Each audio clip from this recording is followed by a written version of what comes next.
tortuosa corona de espinas, que es propia de la representación de Jesús en la cruz, se había caído y quedó en el cuello. ¿Por qué esto se habla de una rareza y que algunos califican derechamente de milagro y símbolo representativo que hasta el día de hoy, cuando usted tenga la posibilidad de ir a verlo a la iglesia, ahí estamos viendo algunas imágenes de la miniserie protagonizada obviamente por Raquel Argandoña, muy famosa por lo demás, que ahí estamos viendo precisamente el momento, y es que ahí está la corona de espinas en el cuello. Es que cuando trataron de devolverle la corona de espinas hacia la frente, se dieron cuenta que no se podía porque el ancho, el diámetro no calza, vale decir que era físicamente imposible subirlo, por lo tanto también era físicamente que se deslizara de la frente hasta el cuello, es como si hubiera traspasado prácticamente los hombros. Pero no solo eso, cuando intentan hacer este gesto de colocar la corona de espinas donde corresponde, vuelve a temblar. Ya. Nosotros hoy día podemos hablar de una réplica y entendamos que próximo al terremoto propiamente tal, los primeros sismos que van siguiendo son fuertes, algunos muy similares en cuanto a escala e intensidad que al terremoto original. Entonces ahí se dan cuenta.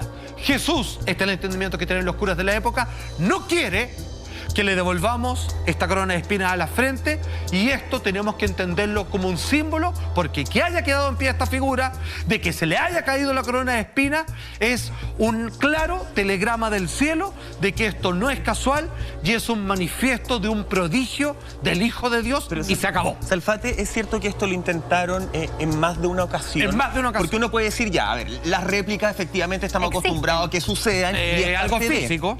Pero cuando una réplica calza, cuando le quieren levantar la corona, dicen, dos veces. Perfecto, no lo vamos a hacer. ¿Lo repiten nuevamente y vuelve otra réplica justo en ese minuto? La primera vez no pueden, porque se dan cuenta, oye, pero no cabe, ¿qué pasó acá? Y empieza a temblar y desisten. Se asustan. Porque dicen, oye, estamos temblando de nuevo, y dejan de hacerlo. Y todavía no habían hecho el enlace entre la corona de espinas y el sismo. Hasta que finalmente lo vuelven a intentar una segunda vez, vuelve a temblar y se dan por entendido que esto es un mensaje. Mi querido amigo personal, Jorge Baradit, digamos, en sus famosos libros de estas historias alternativas o no oficializadas o contadas en los libros de colegio, nos los cuenta así. Mito sobre el Cristo de Mayo. Mito se habla sobre leyendas fundacionales, pero claramente los historiadores, algunos de ellos lo confirman.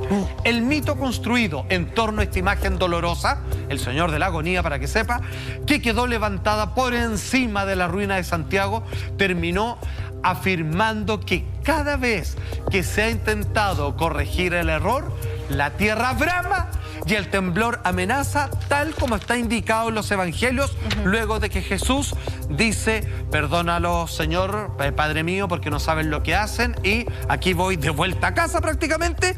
Tembló la tierra en el año 33 de la humanidad y volvió a temblar cada vez que en un año posterior intentaron hacer esta corrección, y a nadie hoy en día le queda duda de que nadie pretendería en su sano juicio y creyente, digamos, así de pie y puntillas, de tratar de levantar la corona de espinas que hoy día se mantiene como símbolo ineludible de que ahí hubo un milagro. Si usted no cree eso, el milagro que quedó completamente esta estatua sin problema, a mí me parece que de por sí es cuando menos curioso. Dicen que las coincidencias no existen. De hecho. Yo creo bastante en esa teoría, y también en la necesidad que ha tenido siempre el ser humano de creer en algo que pueda ver, en algo que pueda interpretar, en algo que le dé una respuesta.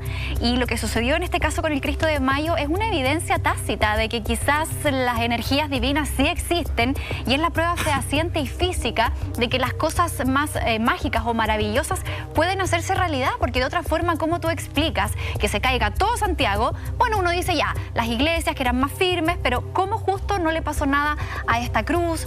¿Cómo después...? Porque los escombros no le cayeron encima, que es un detalle que entonces, no es menor. Es una cosa muy loca, muy mágica, y también si sumamos a esto de que cada vez que se le quería arreglar la corona temblaba, entonces yo creo que han sido una seguidilla de hechos que han, bueno, un poco reafirmado esa creencia. Perdón, este caso se suma a 3 históricos. La bomba puesta en la iglesia de la Virgen de Guadalupe en México, el estallido de Hiroshima, la bomba atómica en una iglesia cristiana, ¿cierto? Con curas occidentales, en donde claramente arrasó con todo, pero parte de la iglesia con la representación de Jesús quedó también inamovible. Estamos hablando de la bomba atómica. Destruyó todo, excepto esa parte. Y el Cristo de Mayo. Son tres de los claros ejemplos que se adjudican milagros asociados a alguna representación religiosa, ya sea esta figura de madera, ya sea una pintura, etcétera, etcétera. Cristo de Mayo de Chile está considerado como uno de los extraños milagros donde Jesús o la divinidad, a propósito de sus representaciones hechas por humanos, es respetada desde el cielo a modo de mensaje para que tengan la confianza en él y que se le adjudican todo tipo de milagros. Ya vamos a leer el rezo que se le eleva a este Jesús en particular. Ahora, Salfate, ¿se ha investigado o se ha cuestionado de la mano de la religión por qué esta figura en particular es la que queda protegida? Porque, a ver, nosotros estamos hablando del Cristo de la agonía. Hasta ahí no existía el Cristo de Mayo, no era un Cristo milagroso, no era un Cristo que tuviese un rezo en particular. Un Cristo desechado, además. Era un Cristo como muchos otros Cristos que realizó justamente este fraile, porque tú bien lo explicabas, él hizo muchas esculturas que las empezó a repartir en distintas iglesias.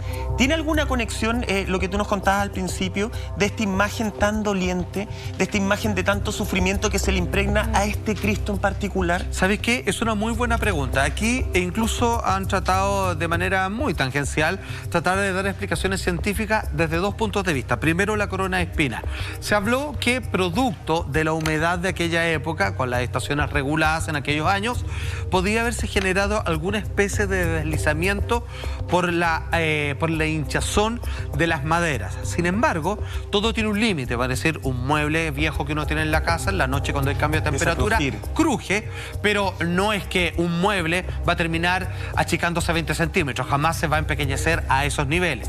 Sin embargo, cuando se trata de dar explicaciones de esa naturaleza, se vuelven absolutamente ilógicos e incomprensibles frente a lo que sucedió por el diámetro, que por mucho que se haya visto afectado por los cambios de temperaturas de la época, es que después no se haya podido subir. Entonces considero un milagro. Y lo segundo tiene que ver que quizás la mayor explicación tiene que ver con la gran cantidad de historias y energías que este Cristo, esta representación en particular, tenía que ser para dar el ejemplo, y quizás donde la Quintrala, a propósito de haberlo expulsado y después haber hecho las paces, es de todas las figuras de Cristo hechas en esa época, era el mejor representante de que los milagros pueden suceder. Así es. Y el perdón. Y lo impresionante también es que las pruebas de fe se van heredando generación tras generación, porque vemos que hasta el día de hoy la procesión de este Cristo de Mayo se sigue realizando. Incluso después del terremoto del 2010, a los años posteriores, hubo más gente que salía a sumarse a esta procesión.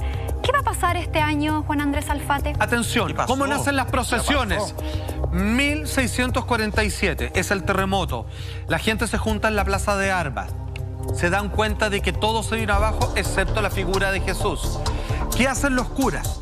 Muy inteligentemente, y en aquel momento mucho más creyente que los de ahora, está de más repasarlo, pero bueno, lo digo, deciden tomar al Cristo de Mayo, levantarlo entre todos aquellos que deciden ayudar a la causa, y agarran esta imagen y de la esquina de Moneda con Agustina se la llevan a la gente que está reunida en la Plaza de Armas como un símbolo estandarte de absoluta fe y de resguardo para todos aquellos que han sobrevivido a esta catástrofe, y decirles de aquí en adelante todo puede ser mejor. Escúchenme, resultó la gente con lágrimas en los ojos, llorando a sus fallecidos, llorando por las cosas materiales perdidas y por un destino que se veía claramente negro en aquel momento.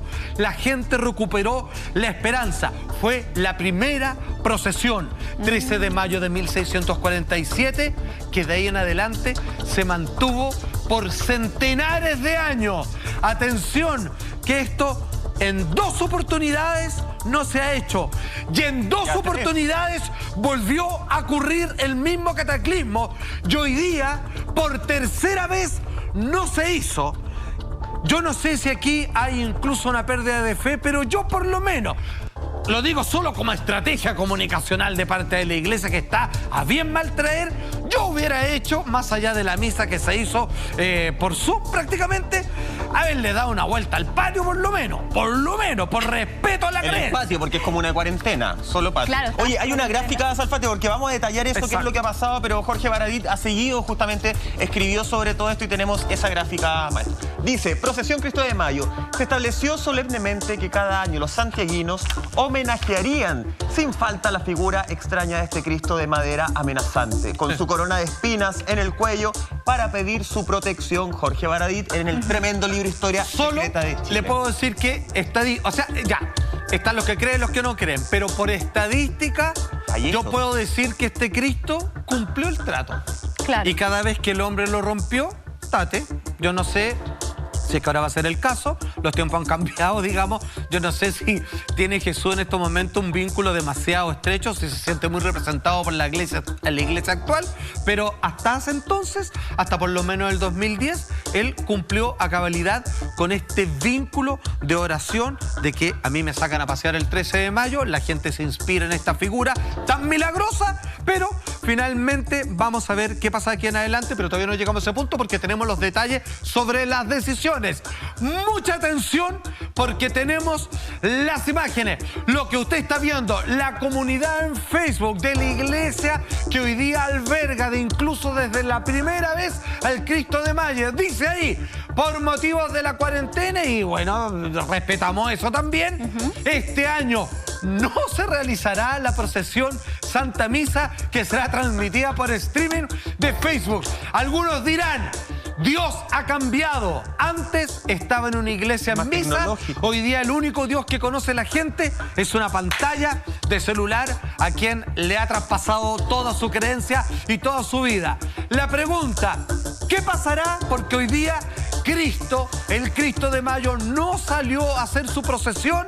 Les cuento simplemente qué pasó en las épocas anteriores, que esto tampoco se cumplió, y usted saque los cálculos nada más. Todo esto a la vuelta de esta breve pausa comercial. Y la Quintrala, por supuesto. Al regreso.